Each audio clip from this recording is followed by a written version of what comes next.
On March the 21st, 2025, President Trump sat at his desk in the Oval Office, and sitting on the wood in front of him is a small model of a fighter jet. A sleek, shovel-nosed, and distinctly alien-looking fighter jet. The president gestured to the model and makes a statement that immediately lights up every news network. He calls this machine the world's first sixth-generation fighter jet, describing it as virtually unseeable, the most lethal aircraft ever built by human hands. Which makes me wonder what he knows about all those alien hands. But while the camera zoomed in on a piece of painted plastic in Washington, D.C., the real aircraft was 2,000 miles away, sitting in a heavily guarded, windowless hangar in the Nevada desert, or perhaps deep inside a Boeing facility in St. Louis. We actually just don't know.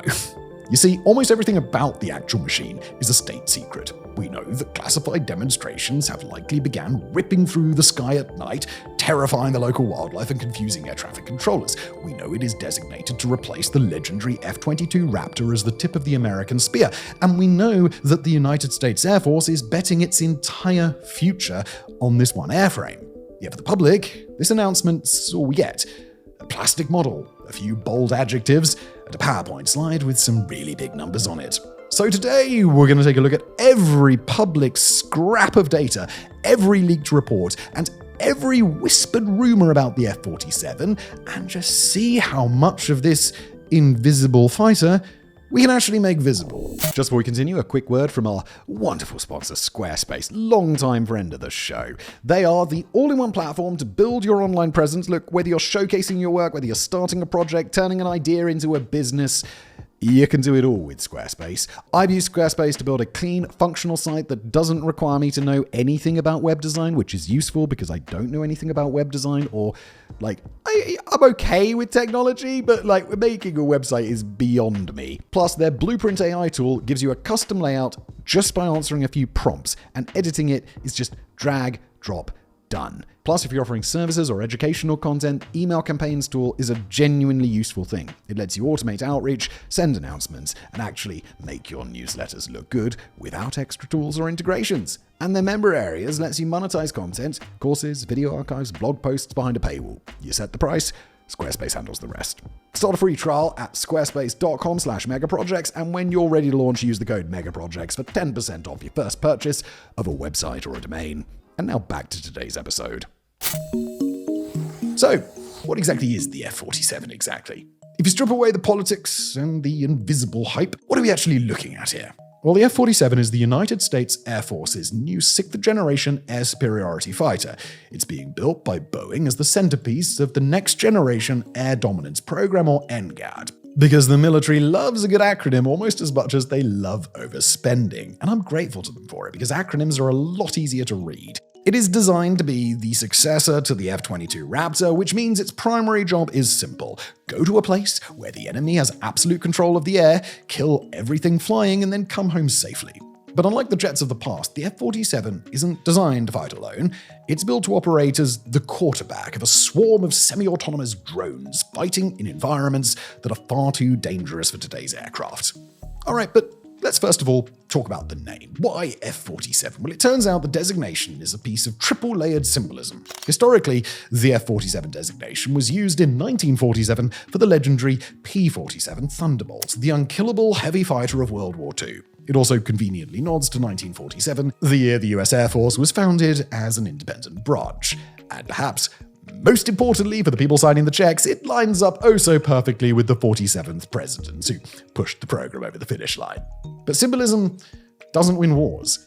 The reality is that the F-47 is the machine the US hopes will keep it in control of the skies in a world where China and Russia are rapidly building their own stealth fighters and massive long-range missile networks. And to understand why the US is spending tens of billions on a jet that nobody's allowed to see, we need to start with a very uncomfortable question. What's wrong with the aircraft that they already have? Why the US needs a sixth-generation fighter? Okay, to understand why the Pentagon is writing blank checks for a sort of sci-fi plane, we need to talk about the F-22. When the Raptor took to the skies in the mid-2000s, it was the apex predator. It was stealthier, it was faster, it was more maneuverable than anything else on the planet. It was an air superiority monster designed to clear the skies over Europe, dogfighting MiGs and Sukhois in a tight, high-intensity conflict. But then, the world changed. The Cold War fight over Germany never happened, and the threat shifted to the vast, empty expanse of the Pacific. And in the Pacific, the Raptor's got a bit of a problem. In military speak, it's called combat radius, basically how far the jet can go, do its job, and then get back home without running out of fuel. The F-22's got a combat radius of about 590 nautical miles. The F-35's a little bit better at around 670. That sounds like a lot, until you look at a map of the Pacific Ocean, which is really big. In that theater, 600 miles gets you from your airbase to, well, the absolute middle of nowhere. If a conflict breaks out with China, American bases in places like Guam or Okinawa are going to be bombarded with missiles immediately. US fighters will have to fly from bases much further away or rely on aerial refueling tankers. But here's another problem. Tankers are big, they are slow, and they are definitely not stealthy. They're essentially just giant flying petrol stations which scream, "Shoot me down first." If the enemy shoots down those tankers, the F-22s run out of fuel, which ain't good. This is where the F-47 comes in. The requirement for this new jet is a combat radius of over 1,000 nautical miles or 1,850 kilometers. It means the F-47 can take off from a safe distance, fly all the way to the fight, do its business, and then fly home, all while keeping the vulnerable tankers safely out of the range of enemy missiles. And also, potential enemies are not flying rusty Cold War relics anymore. China is operating the J-20 stealth fighter in large numbers. More worryingly, intelligence suggests they're flight testing their own 6th-generation prototypes, tailless, stealthy aircraft referred to as the J-36 and the J-50. Modern air defenses have also evolved into a terrifying onion of radar and missiles. To survive this, you can't just be a fast jet, you need data. And this leads to the core philosophy of the NGAD program. The F-47 isn't just a superfighter designed to go out and dogfight alone. It's that quarterback we mentioned of a family of systems. It's designed to fly into battle surrounded by loyal wingman drones, sensors, and electronic warfare platforms, coordinating the chaos from the center of that storm. Of course, building a flying quarterback that's invisible to radar and can fly halfway across the Pacific ain't cheap. Big surprise. Internal estimates from the Air Force have put the price of a single F-47 around $300 million. For context, that's roughly 3 times the price of an F-35. It is a staggering amount of money, which is why for a brief moment in 2024, it looked like the whole thing just might be canned. From NGAD to F-47. The story of the F-47 doesn't begin in the Oval Office in 2025. It begins more than a decade earlier, deep in the bowels of DARPA. Around 2014, DARPA kicked off a project called the Aerospace Innovation Initiative. They were looking for something called Penetrating Counter-Air. That's a very dry and very academic name for a terrifying concept. A fighter designed to fly deep into the most heavily defended airspace on Earth and kill whatever it finds there. This research morphed into the NGAD program. And for a long time, it was a black hole. Billions of dollars went into the black hole, and it being a black hole, nothing came out. But then, in September 2020, the Air Force dropped a bit of a bombshell.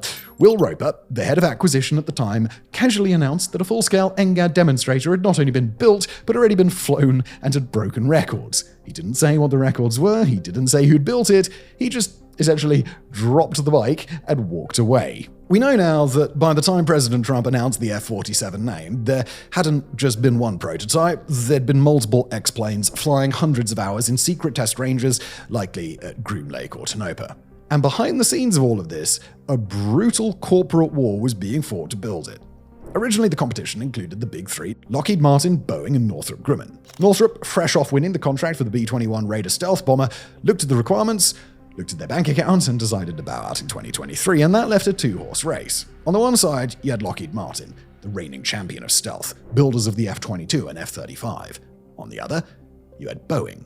Now, Boeing's had a rough few years between the 737 MAX disasters, the unending delays with the KC-46 tanker, and the T-7 trainer issues. The company was, let's say, on the ropes. Its defense division was bleeding money. Losing NGAD might have been the end of Boeing as a fighter jet manufacturer. Winning was the lifeline it needed. But in 2024, the whole program almost drove off a cliff. Air Force Secretary Frank Kendall looked at that $300 million per jet price tag and hit the pause button. The service spent months frantically studying alternatives. Could they just buy more F-35s? Could they upgrade older F-15s? By early 2025, the answer came back. No, that's not going to be enough. If they want to beat China in the 2030s, they need this plane. And that brings us up to March 21st, 2025. President Trump steps up to the podium and ends the suspense. The program is a go. Boeing gets the contract, and the jet is the F-47. It was a shock to many who kind of assumed that Lockheed was a lock-in for the contract. For Boeing, it was the salvation they needed. The timeline here is super aggressive. The Air Force claims that the real F-47, not just the demonstrators, will take its first flight around 2028. The goal is to have the first operational units ready by early 2029, just in time for the end of the presidential term. It's a schedule that demands everything goes perfectly. And in the world of military procurement, as you know from watching this channel, things don't go perfectly very often, or at all. But even with the contract aligned and the name announced, we still haven't answered the biggest question for the aviation nerds out there. What's this thing actually look like? Well, thanks to one very specific Air Force infographic, we might actually have the answer. What we actually know about the F-47's design and performance. So, what's this thing made of?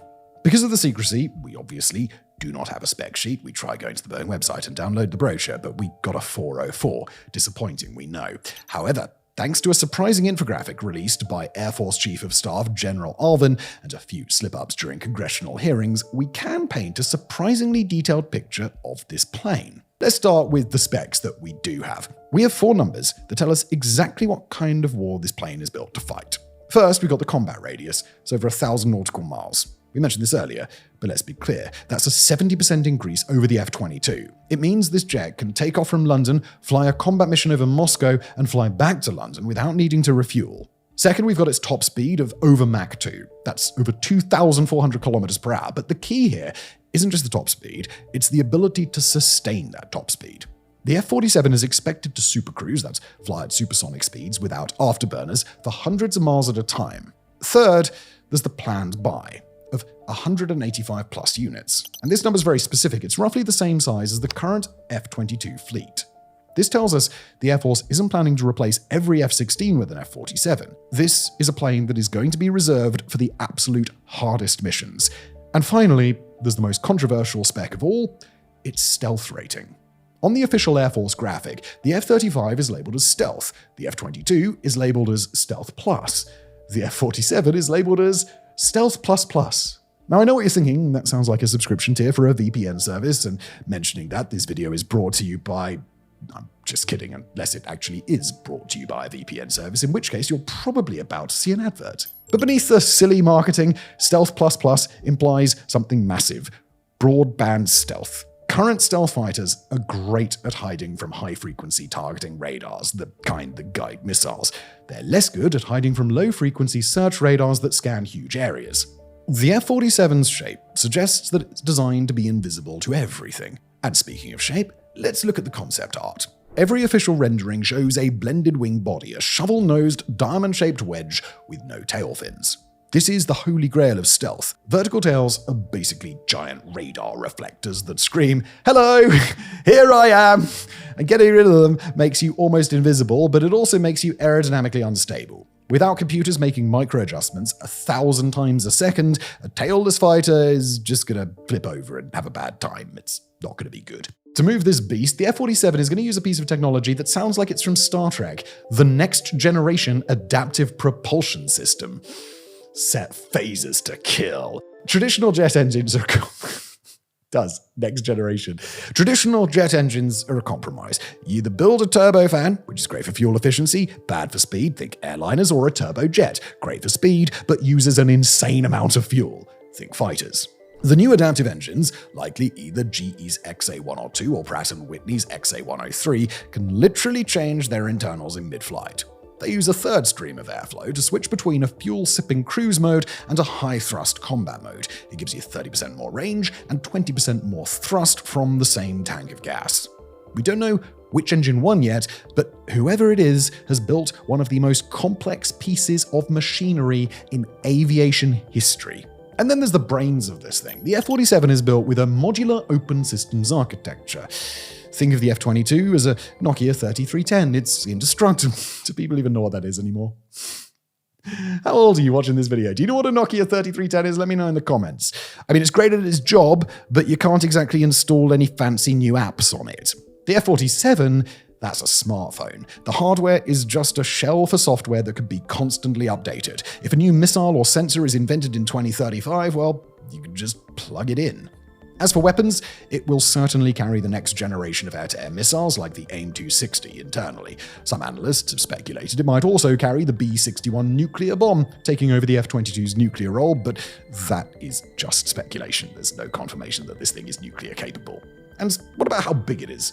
Well, that's a number we don't have. We don't have the dimensions. But if you combine holds more fuel than an F-22 with needs a really big weapons bay, well, it's going to be big, isn't it?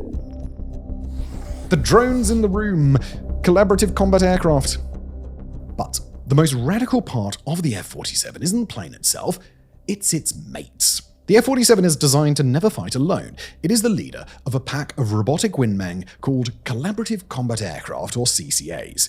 These are semi-autonomous drones that fly alongside the manned fighter. They're jet-powered, stealthy, and crucially, they're affordable.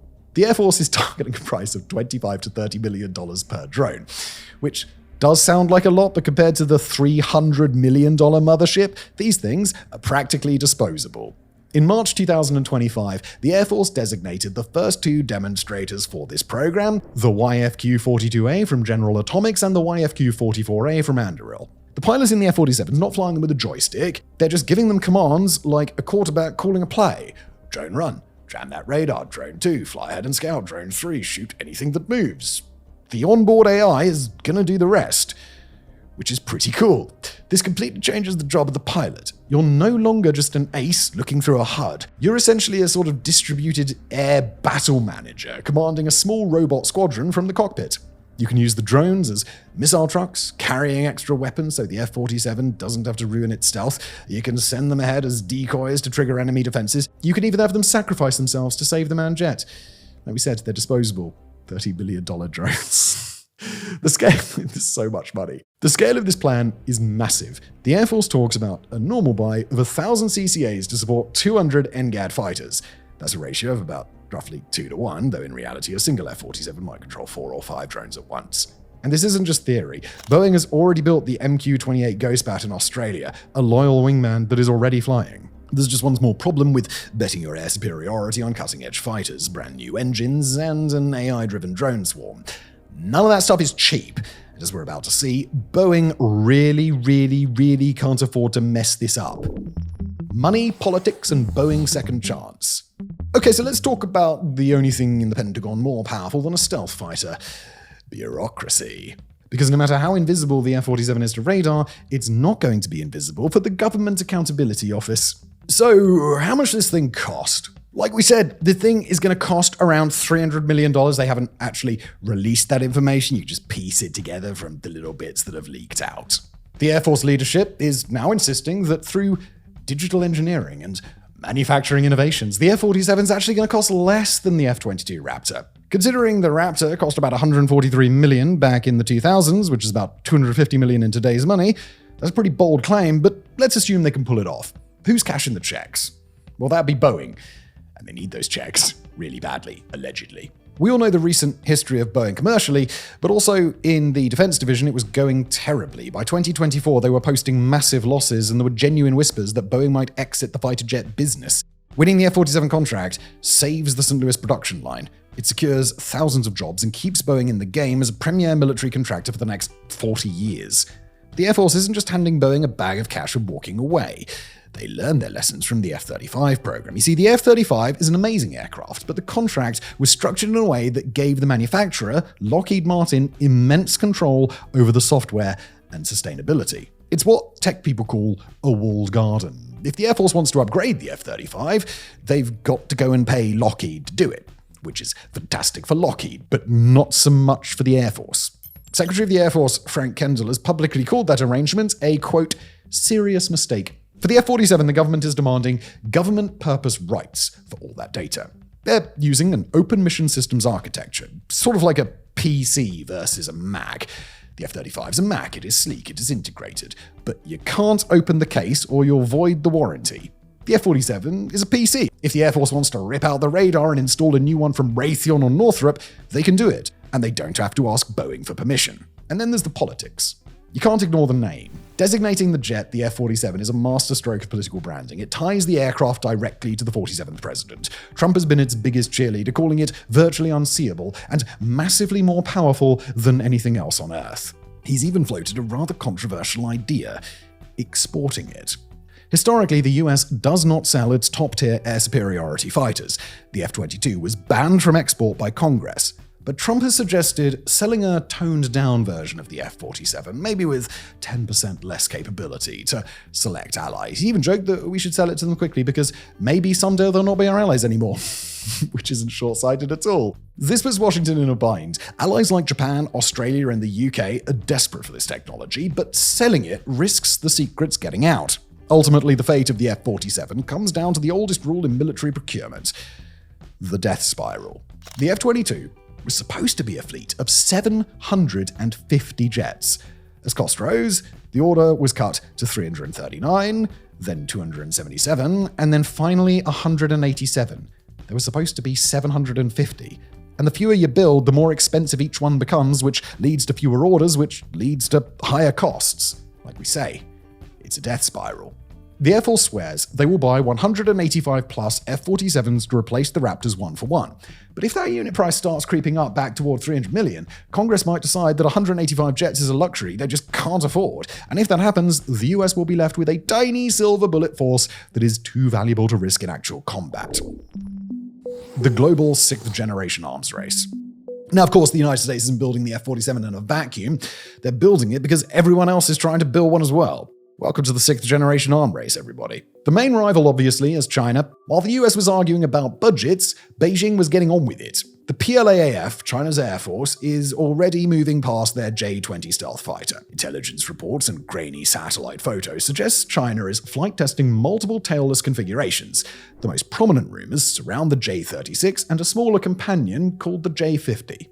Now, in late 2025, US Air Force leadership was openly scoffing at Chinese claims that these jets were operational. They insist that the F-47 is the first true sixth-generation fighter and that China is just playing catch-up with aerodynamics. But we've underestimated Chinese aerospace engineering before, haven't we? If the J-36 can carry long-range hypersonic missiles and stay hidden from radar, it doesn't matter if it's a true sixth-gen fighter or not, it is still a problem.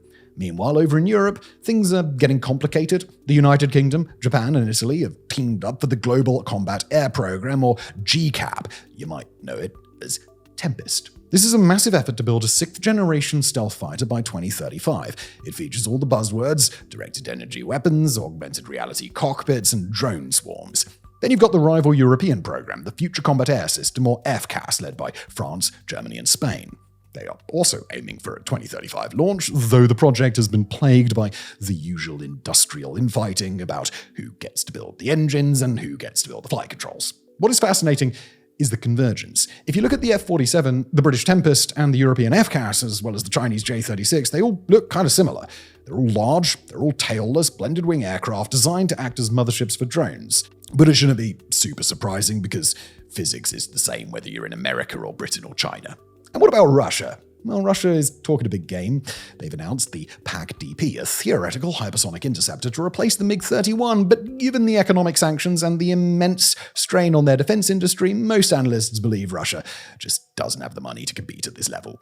They are dangerous, sure, but they're probably going to be a generation behind.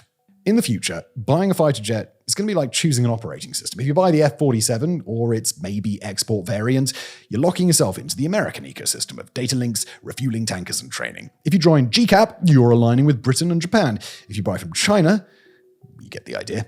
So, if everybody's racing to build the most advanced, expensive, complex jet ever, what happens if the US bets big on the F-47 and it goes wrong? Risks, unknowns, and the last manned fighter question. Despite the glossy concept art and the confident speeches from the Oval Office, there's a very real possibility that this entire program could crash and burn before it ever reaches a squadron. The level of technical risk here is honestly pretty terrifying. The Air Force is trying to develop a new stealth airframe, a revolutionary adaptive cycle engine, a brand new mission system architecture, and a fleet of autonomous AI drones all at the same time. And they are trying to do it on a schedule that is significantly faster than the F-35s. Remember, the F-35 took nearly 20 years to go from contract awarded to fully combat capable. The F-47's trying to do it in less than 10 years. The engines alone are a massive hurdle. The next generation adaptive propulsion prototypes, the XA-102 and XA-103, are marvels of engineering, but they're still just prototypes.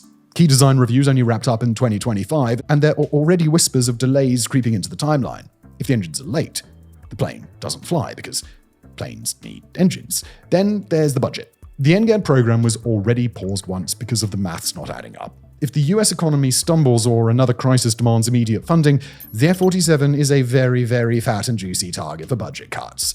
If the order quantity drops below that magic number of 185, the unit cost is going to skyrocket, and we will end up with another F-22 scenario. A plane that's really too expensive to lose, so you don't really fly it. But beyond the money, there's a deeper, more philosophical question hanging over this aircraft. Many aviation analysts, including those at the war zone, have described the F-47 as likely being the Air Force's last manned tactical jet. For 100 years, air combat has been defined by the pilot, the Red Baron, the Battle of Britain, Tom Cruise, the image of a singular hero strapping into a machine and pushing it to the edge. The F-47 changes that. Yeah, there's a human in the cockpit, but they're not really there to pull G's and dogfight. They're there to make moral decisions and manage the swarm. It's less maverick and more systems administrator in a G-suit. It represents a profound cultural shift. The pilots training today might be the last generation to ever actually sit inside the weapon that they are flying. After the F-47, the human likely moves to a ground control station and the cockpit becomes empty forever. In fact, would there even be a cockpit?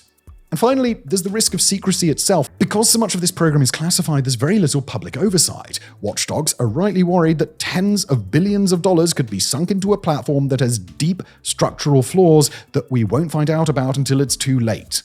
But the Pentagon would argue that secrecy is the point. The fact that we don't know what the F-47 can really do is what keeps the generals in Beijing and Moscow awake at night. They have to plan their defenses against the worst possible version of this machine. Legacy before it even flies. When the Air Force chose the name F-47, they were trying to evoke a specific kind of memory. They wanted to remind us of the P-47 Thunderbolt, the Jug, the plane that wasn't the prettiest fighter of World War II. It was a 7-ton bathtub with wings and a massive radial engine. But it was tough. It could take a beating that would shred other planes and bring its pilot home. It was a symbol of overwhelming American industrial power. The new F-47 is an attempt to project that same power into an era of hypersonics, laser weapons, and AI. So, let's summarize what we actually know, shall we? We know Boeing is building it, we know it's going to fly faster than Mach 2 and cover vast distances that would leave the F-22 running on fumes. We know it will carry the most advanced sensors ever put on an aircraft, and it will serve as the mothership for a new generation of robotic wingmen. We know that the Air Force wants 185 of them to secure the skies for the next 30 years. But the list of things we don't know is a whole lot longer. We don't know exactly what it looks like. We don't know which engine will power it. We don't know if the Stealth++ claim is marketing hype or a physics-defying breakthrough. And perhaps most importantly, we don't know if the United States can actually afford to build it in the numbers that they say they will. The stakes really couldn't be higher. If the F-47 works as advertised, it could cement American air dominance for the rest of the century. If it fails, it becomes a bloated, unaffordable hangar queen. It might just prove that the age of the manned fighter is already over, and that drones have already won. 80 years ago, American pilots strapped themselves into a stub-nosed brute called the P-47 and fought their way across Europe and the Pacific. Today, somewhere behind a set of very, very secure doors, their great-grandchildren are learning to fly an aircraft that might be the last of its kind, a manned fighter at the center of a swarm of machines. Thank you for watching.